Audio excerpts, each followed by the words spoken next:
Page 4, section 7, item J. I don't think you want to phrase it no fewer than 10%.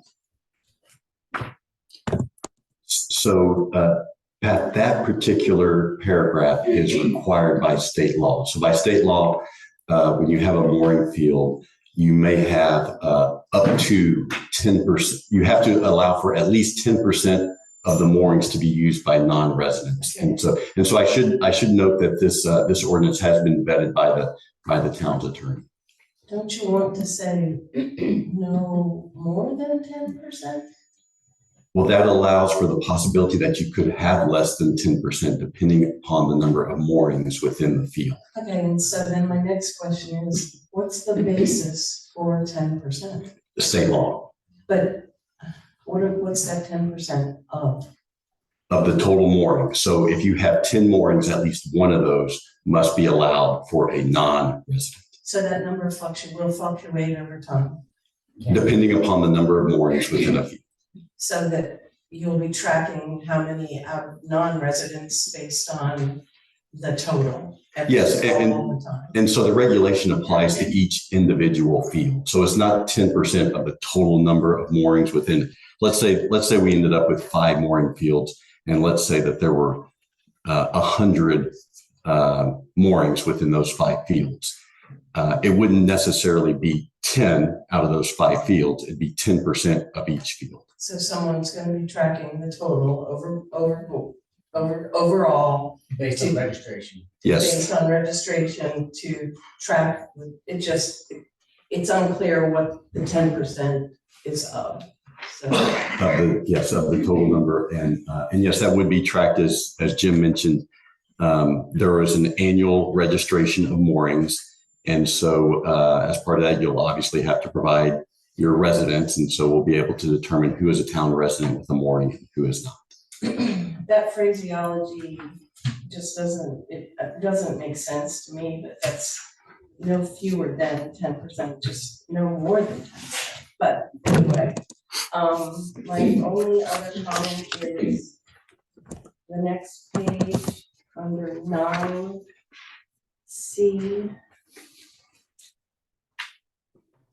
1, you reference occurrence, a state of currently. This is an ordinance that's going to live in perpetuity. Probably want to look at that and not reference the current state, because that current will change tomorrow. I'm not following you, Patty. Where are we? Under designated mooring zone, item C1. Okay.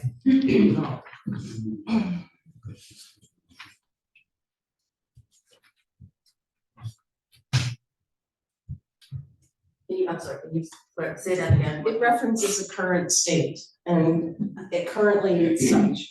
This is a zoning, this is an ordinance that's gonna live in perpetuity.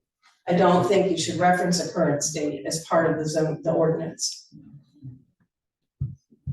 And I still would like a reference to a statement that says the 10% will be calculated based on a total. So, all right? Thank you.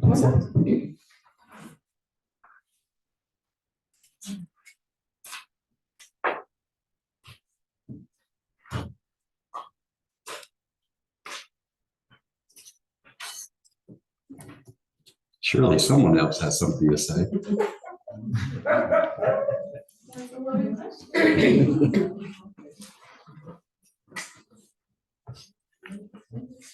David Costa, resident, Memorial Drive, amateur landowner. Couple of questions. So, I guess the first thing I would like to bring up is it talks about the harbor master. So up until this point, we've never had a harbor master. So by virtue of designating, or if this takes place, we have to have one. So how are we funding this position? That's a great question, Dave, and it's very easily answered. So first of all, again, state law requires that if you have this sort of ordinance, you must have a harbor master to enforce it. Now, that doesn't mean, and again, the town's attorney suggested that we actually call that position that title because that's what is codified in state law. And so our intention is not to hire a harbor master, but those responsibilities will be assigned to the code enforcement officer at no additional cost to taxpayers. Okay, so when we get to the cost, all right, it says that he has to have whatever training goes along with this. So what is the cost to the town of having that take place? Yeah, I don't know, but a harbor master, again, under state law, must undergo that training, and we must have a harbor master to enforce the law. So point well. Does someone else have their microphone on? So point well taken. That the town will incur the cost, if any, of having the code enforcement officer undergo harbor master training. Okay, and then my other question, which refers to cost, maybe not dollars, but if those duties are being assigned to the code enforcement officer, how much time is this going to take him away from his current duties?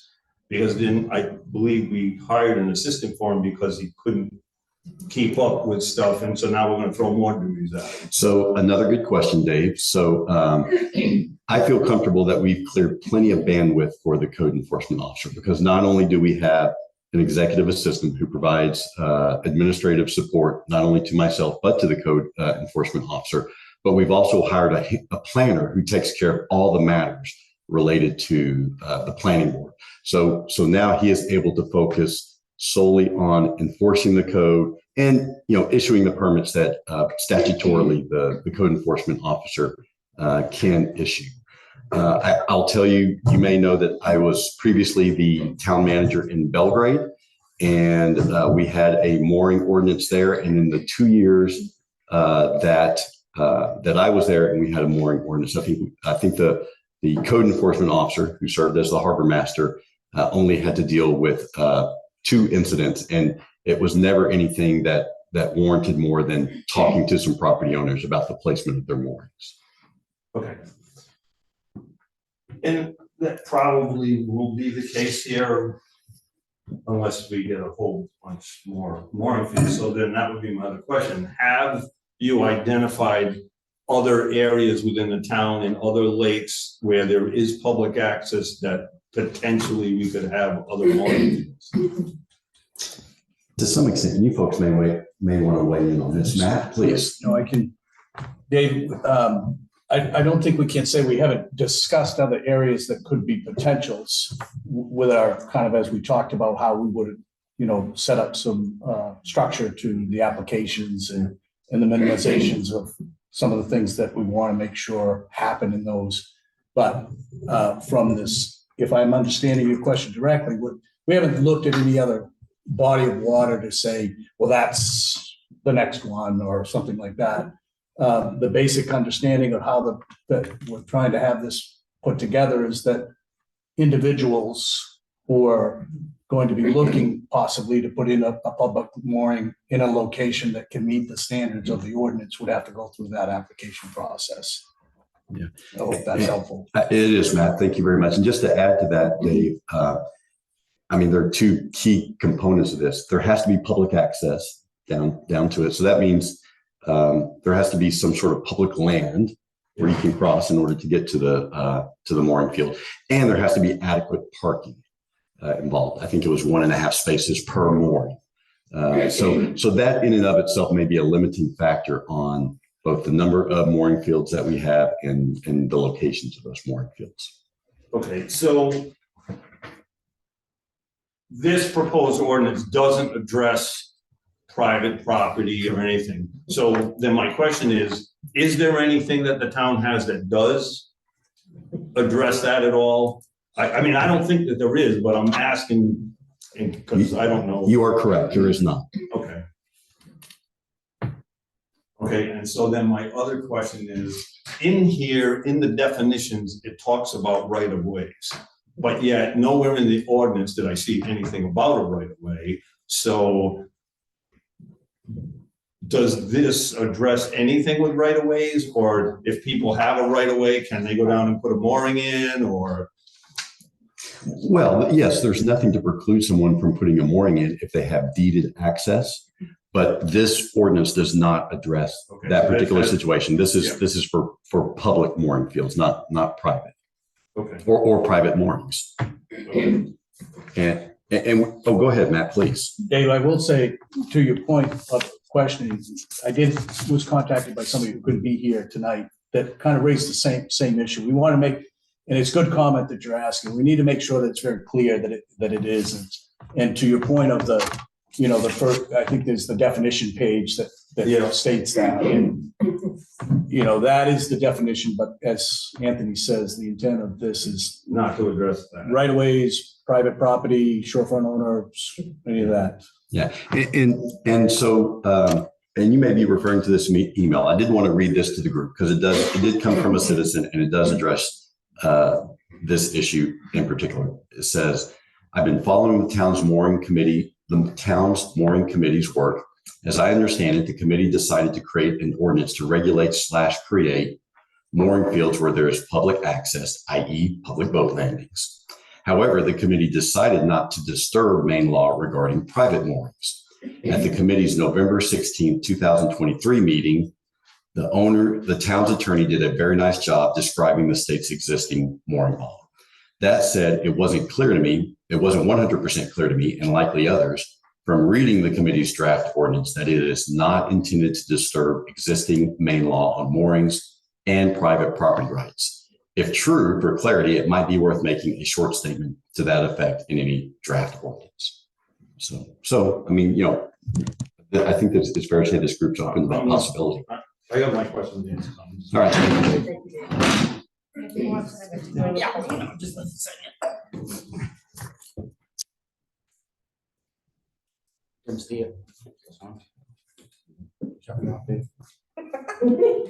Hello. That's it. I've been silenced. Oh, you know what? The battery's probably. That's okay. I'll yell out. Dave, I'm only around here to help you answer some of those questions. I can do it offline too. So I did some research talking to Darren Gignata, who's, Mike help me out, he's harbor master of the, Darren Granado, State Harbor Master. yeah, he State stated, Harbor Masters Association. he stated that every town's supposed to have a harbor master if you have bodies of water, even like Livermore. If you go look on the website, they list somebody. And then the legislation put something in, it was LD 696, saying that you didn't have to hire that specific job, you could offset it to somebody else, code enforcement officer. The training I did look up to, because I was actually I said I'd do the harbor master job myself for free. I looked into the training, I think it's like $700 to $800 to get the training. So that's the cost, if you were wondering where it was. So I think that's kind of where it will fall. You have 1 year to do it. And you have a year to do it. He has a year to, or whoever gets assigned the duties has a year to get it done. But I think that's the cost associated with giving the training. Don't quote me on it, but that was, whenever we were dealing with this about a year ago, we were talking about this, trying to put everything together, and that's what we came up with. So, yep.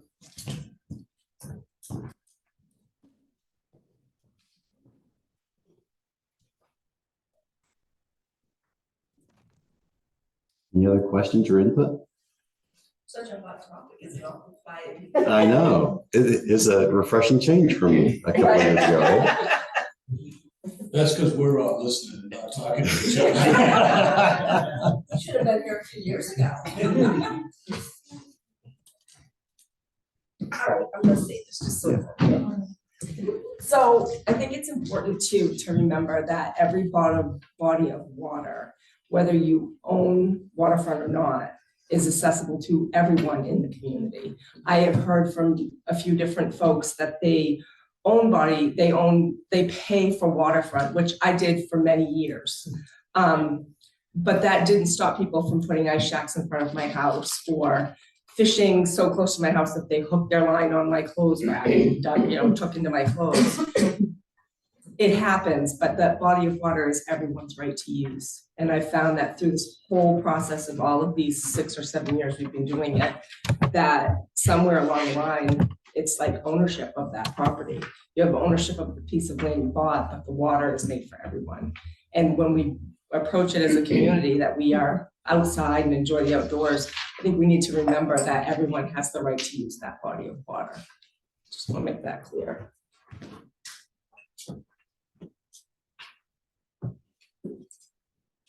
I'll be glad to put this to rest. Let everybody know.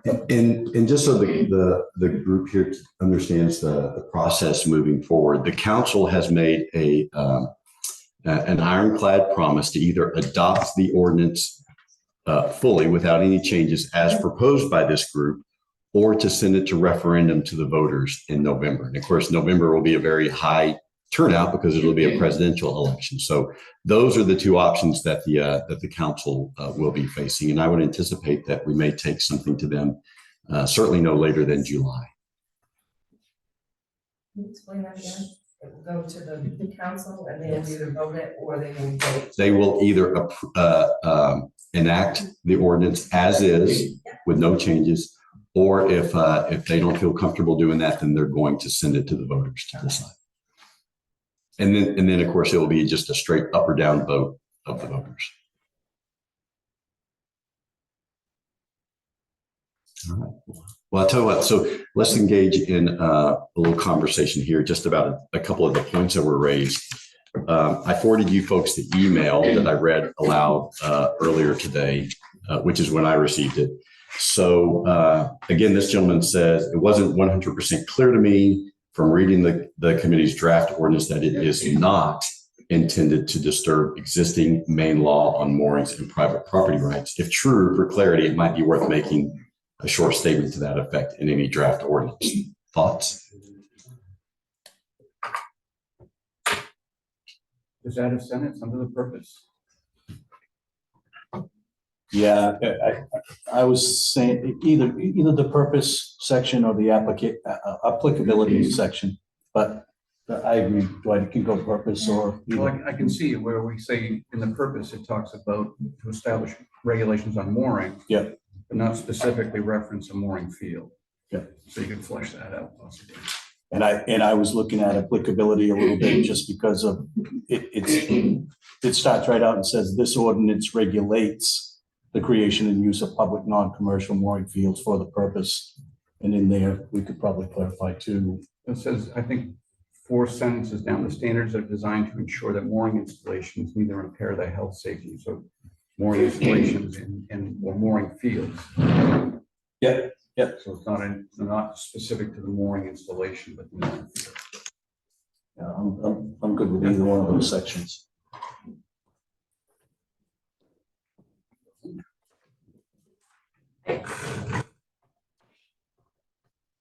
We just had a brief conversation while we were waiting to be let in about the 10%. Right. Do we need to change any of the wording on that at all, or? Well, I think saying no fewer than 10% is correct because you have to allow at least 10%. Can we limit how many are out of town? If you say no more than 10%, then let's say that you had a field with 20 moorings, and you could say, well, we're only going to allow one of those, and then we would be in to a non-resident. Then we would be in conflict with state law.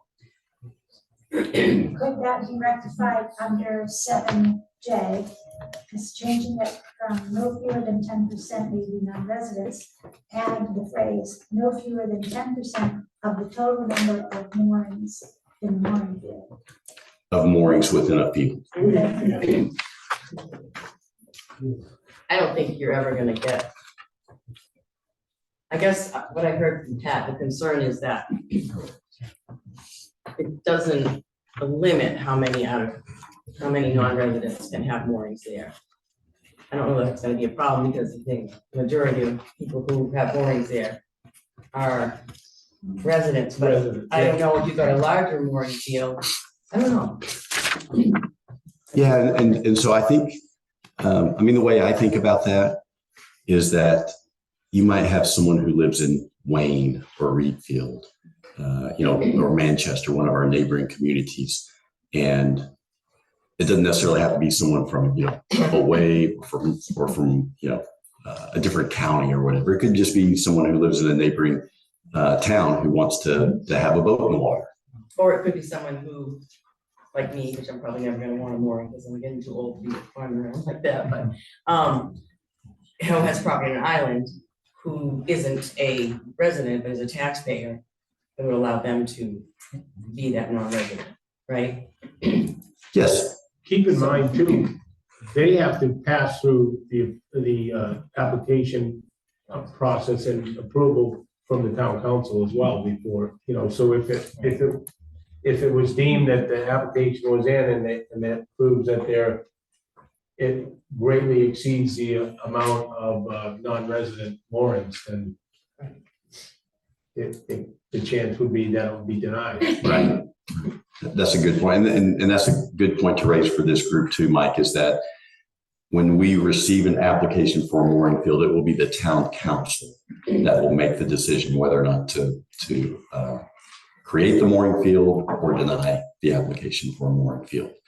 And if there is some dispute about that decision or any decision that the harbor master may make, then our zoning board of appeals will serve as the appellate body for those appeals.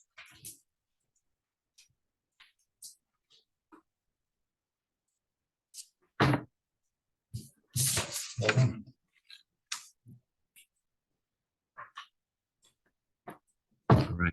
And I assume there's no heartburn about removing the word currently from the one paragraph that Pat mentioned. Okay.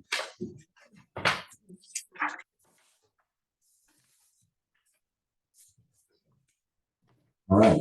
So, yeah, Dwight, I think we're done. Except for determining how you want to move forward. I mean, I can redline some changes in this and send it to you folks and see what your comfort level is. And then if you think that we need to meet again just to talk about those or go over them, we can. Otherwise, I might suggest that we take this to the town council at their June 17th meeting. And that way it would give us that would be the first reading of the ordinance. And it would provide us ample time for the posting and the publishing of the public hearing that would accompany that agenda item. Is there anybody online with any questions? There's one person online. They're not identified, so except as iPhone. So iPhone, do you have any questions for the group? All right, I'm going to assume not. So. Any parting thoughts? Sorry, I didn't have to unmute, but no, I don't have any questions. All right, thank you. So Anthony, do we have to vote again on this then? If you're talking about that, or you know what, Matt, you were absolutely right. So maybe we should gather one more time just to have a vote, unless you guys wanted to vote. Well, but what I was going to suggest is that the changes that we're making today aren't really too drastic. Right. You're changing the word field and you're taking away currently. Yeah. I think there's a reason that we can make a motion to send this to council for those changes and then be done with it rather than meet up again and have to do this sort of the administrative vote and save you time and us time. Is that a motion? Second. All right.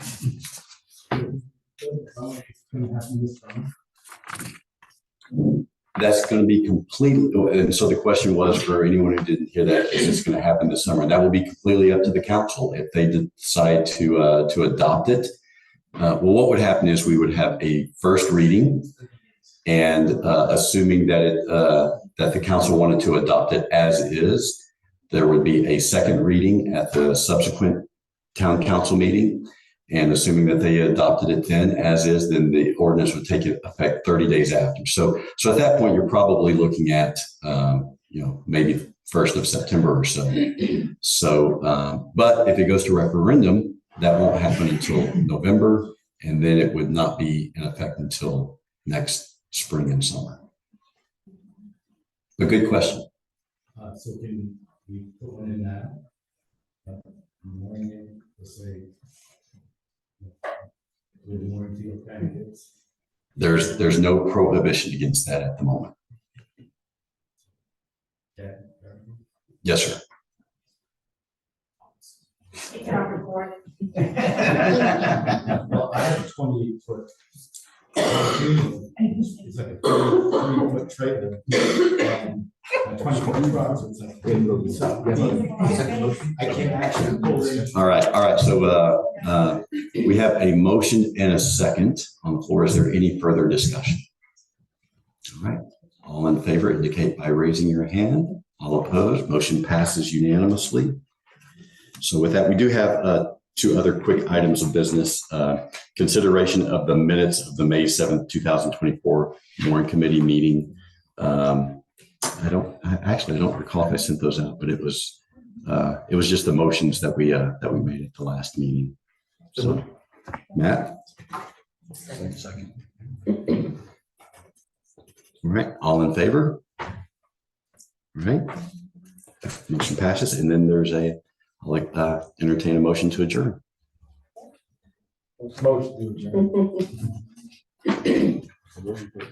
All right, all in favor? All right, folks, we are adjourned. Thank you for coming tonight. Thank you for all your.